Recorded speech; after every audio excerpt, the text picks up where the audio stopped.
Hello, scientists. Welcome to another biology with Miss Judd.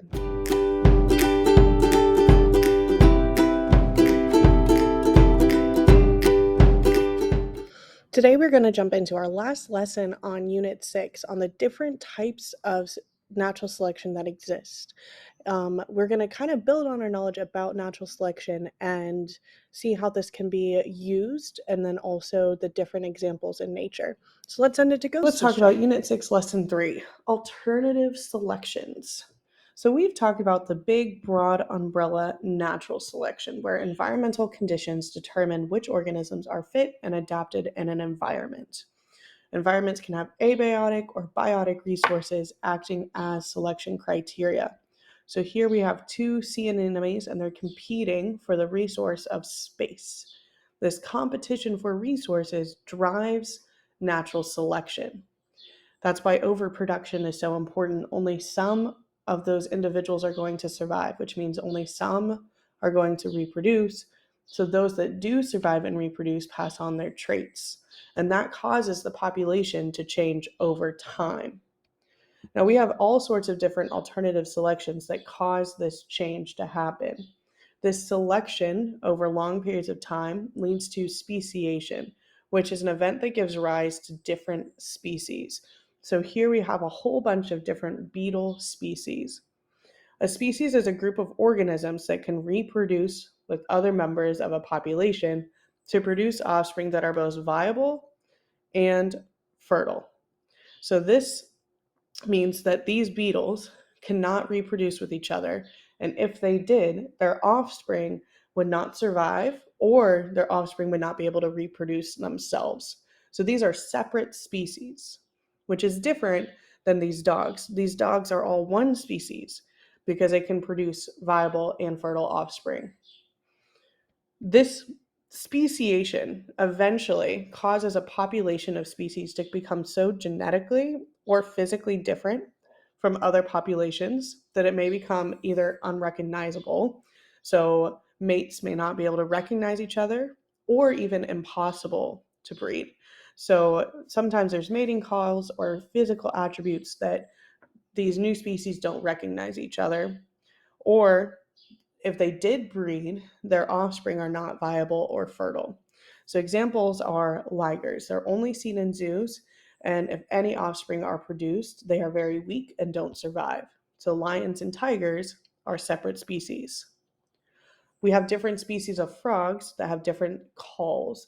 These different calls means that one species won't recognize the call from the other frog, so they're not going to reproduce together. A mule is a male donkey and a female horse having an offspring. So they're able to have that offspring. That offspring, that mule, does survive, but the mule is sterile. They're infertile. New species are being discovered all the time because we're exploring new areas, because there's physical similarities between known species, but are too different overall. And because of technology, we're able to look at DNA, we're able to look at a closer look at the different calls and sound waves, and we're able to see the differences between these species. Now, within a species, so for example, these ducks, there are some differences, but those do not mean that they're separate. When males or females of the same species have noticeable physical appearances that are different, that's called sexual dimorphism. And to break that word down, di means two, morph means form. So there are two forms of the same species depending on the sex. So here we have a male duck that's very bright and a female duck that's very dull. Same species, they just look different between male and female. We have this moose, the male has these big antlers, the female does not. We have these goldfish, the male has this long pectoral fin, the female does not. So it's two forms of the same species. And this can be helpful because if you are this bright duck, you can distract predators away from the females in the nest, or you can attract a female by having the brightest colors or the biggest antlers. It also helps with competing with other males if you have these big antlers.